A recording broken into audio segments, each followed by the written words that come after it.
Здраво на сите и добродојдовте во уште еден разговор на тема театарот во време на пандемија.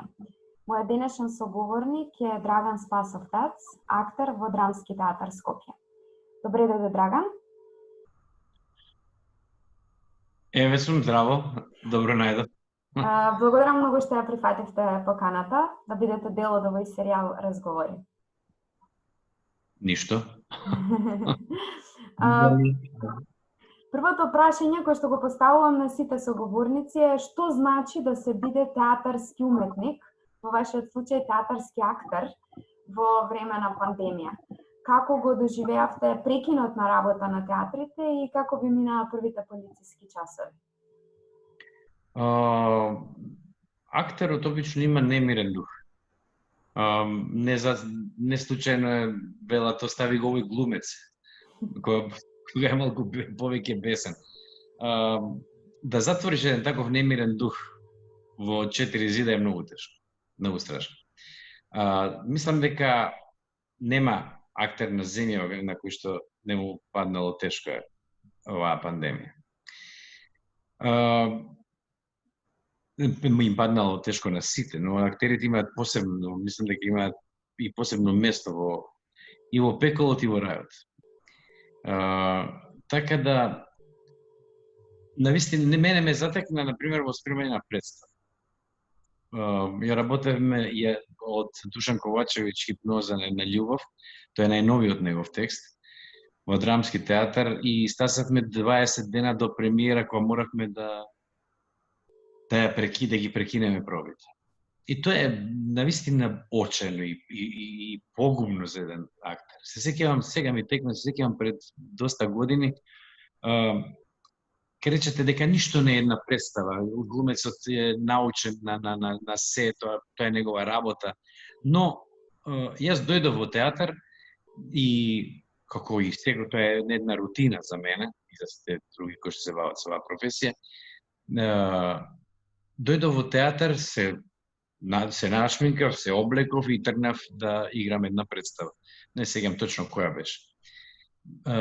Како тргна представата, почна толку да врне, што почна да врне, да влегува вода на сцената. Моравме да ја прекинеме представата. Јас влегов во гримјорна и почнав да плачам. Да плачам, да липам. Значи, од нигде никаде. Мене ми се случи да се прекине представата, но таа енергија која што ние целиот ден, па може би една недела пред таа представа, ја акумулираме, ја собираме, точно да се даде во одредено време на одредено место, таа тогаш излезе преку солзите. И јасно ви е сега што мислам и како и што значи кога еден глумец го ставате во 4 зида. Реков, тоа е представа која што требаше да излезе за 20 на дена, не излезе, чекаме подобри времиња, да можеме да ја довршиме и прекрасен е текстот, така да ние одлично дојдовме до една фаза каде што веќе многу убаво се забавувавме и мислам дека се надевам дека ќе ја види публиката многу брзо. Така. Кога настана вонредната ситуација, кога стапија на сила полициските часови, некако сите професии принудно беа преселени на интернет порталите, односно... Ако ми звониш телефона, го сакаш да... Како? Телефон ми звонеше, него не сум проблем. Еве уште една пречка на технологијата. Сакав да кажам, ете, баш тоа и се почна да се случи. Сите професии почна да се изведуваат од дома, односно да продолжуваат да се реализираат од дома. Колку театарот може да се реализира преку овие онлайн портали, интернет портали? Видовме дека на почетокот, уште кога настана кризата, вие со пејачот Александар Митевски подготвивте карантински песни на некој начин, кои што го отсликуваа секојдневието. Снимањето се случуваше, претпоставувам, во вашите домови. на некој начин така ја остваривте комуникацијата? Многу ми помогна, искрено да кажам дека многу ми помогна да се преброди таа криза, затоа што бев ангажиран, правев нешто.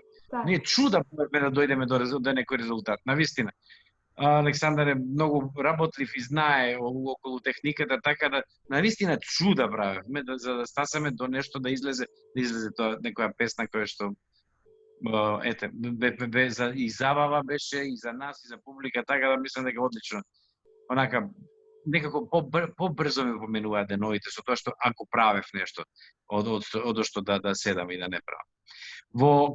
Кога е ова тоа може да се направи. Значи песна може да се направи да се не знам нешто друго да се сними видео.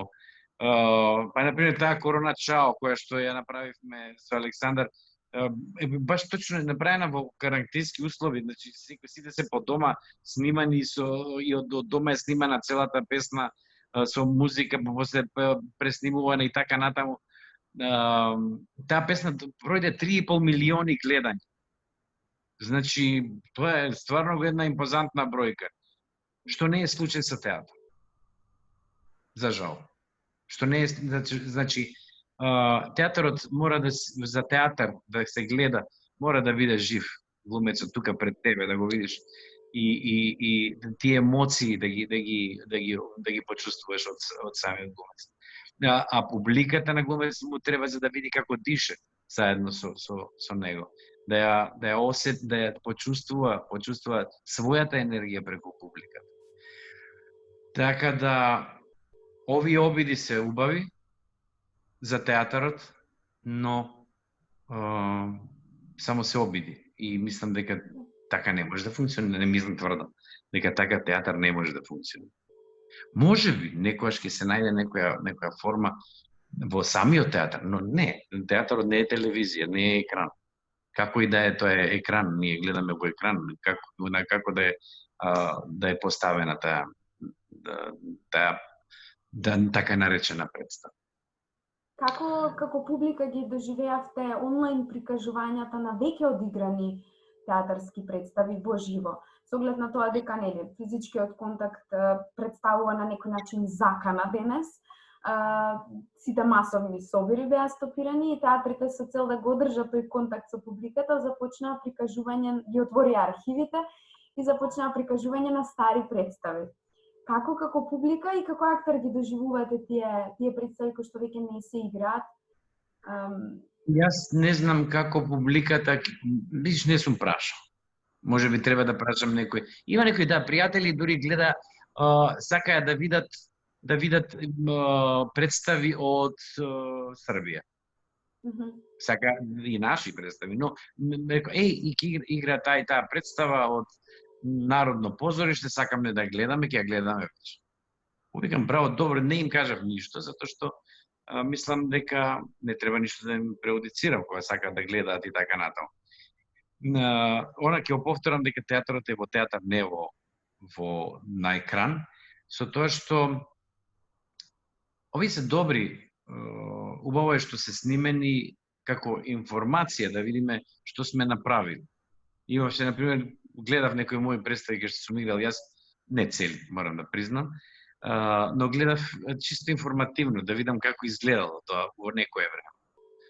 Има убави, има полоши, но сепак не може да даеш суд за нешто што го гледаш на екран.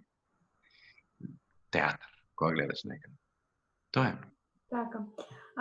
Кои се вашите планови како театарски актер во наредниот период, особено доколку оваа ситуација продолжи во оваа насока, како што и сега?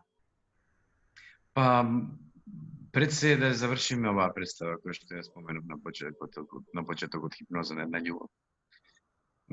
По кои услови може да се заврши една театарска представа денес, следејќи ги се разбиран или препораките за однесување? Па уште нема препораки за театар. Тоа е исто, треба да се направи, да видиме како ќе функционираме, дали може да се функционира. Јас се надевам дека ќе се најде лек, вакцина, некоја која што ќе се повакцинираме сите, па ќе можеме да одиме. Иначе, ја мислам дека ни публика нема да доаѓа во театар, да гледа, зашто ми е страв. ние би можеле на некое нешто надвор, додека е убаво времето да се направи надвор, со некоја дистанца, ја дури имам и некоја шашава идеја, тоа секогаш сум имал, како да се направи, например, Ромео и Јулија на 2 метри дистанца. Така да тоа би било можеби интересно да се игра така, да ги видиш влюбените од 2 метра кои што не може да се бакнат. Па со тие пречки да се игра. Јас се извинувам. Не спадна тука нешто, технички грешки. Тако. Тоа е. Така. Кое е местото, улогата и функцијата на театарот во нашето општество денес? Во овие услови? Па во овие услови е никакво, зашто нема театар. Ние треба, мислам, мора да направи, затоа се тие обиди, затоа ми се допаѓаат тие обиди што ги се прават на YouTube и така натаму. Но ние многу е битна таа присност со глумец публика. Ние публиката нас не сака и ние се влюбуваме во публиката исто. Ние знаеме како диши публика, знаеме како да ја водиме публиката. Глумец кој што знае да импровизира добро, знае точно во кој момент што да каже, кога е нормално за импровизација. Така да не знам што би правил театарот во ова време, ако ова време треба да помине. Како би действувале во овие услови големите театарски имиња од минатото, кои што може би ви инспирирале, мотивирале во вашиот развој како театарски актер? Големите имиња од театарот, како би? Театарски имиња, театарски актери кои што ви инспирирале или театарски режисери, може би уметници воопшто, кои што ви инспирирале и мотивирале и влијаеле на вашиот развој како театарски актер. Како тие би действувале денес, овде, во 21. век, со сите овие технички можности и дистракции во екот на оваа пандемија? Па оние во кои што јас сум се огледувал, да речеме, некогаш, тие актери, ја мислам дека нема да не би ја фермале оваа пандемија. Они се од друго време и се фраери. И би возеле кабриолети, би пушеле пури и така натаму, и би влегувале во гужви, би играле представи пред полни салони и така натаму. Тоа е веќе филм. Така. Ова беше и последното прашање до вас, но оставам простор доколку моите прашања не ги опфатија сите ваши размислувања за театарот во време на пандемија, да се доискажете или да испратите порака до постпандемскиот театарски актер, доколку чувствувате потреба за тоа се разбира. Мислам дека мора да издржиме сите. Сите како народ, како цел свет мора да издржи. Мора да издржиме да дојдат подобри времења и да почнеме да функционираме нормално. И мислам дека никогаш нема да биде нормално. Ова не научи на нешто друго. Но не научи на некои добри навики. Така да не е се црно. Има и добри работи во цела работа. Нека помине и да се дружиме, да се гледаме. Да имаме представи, да има концерти, да има дружење, да биде како некогаш, ако може. Ви благодарам многу, Драган, што ја прифативте поканата и што се согласивте да бидете дел од овој серијал разговори за театарот во време на пандемија. Ви посакувам убав ден. Ништо, мило ми беше исто. Чао. Пријатно.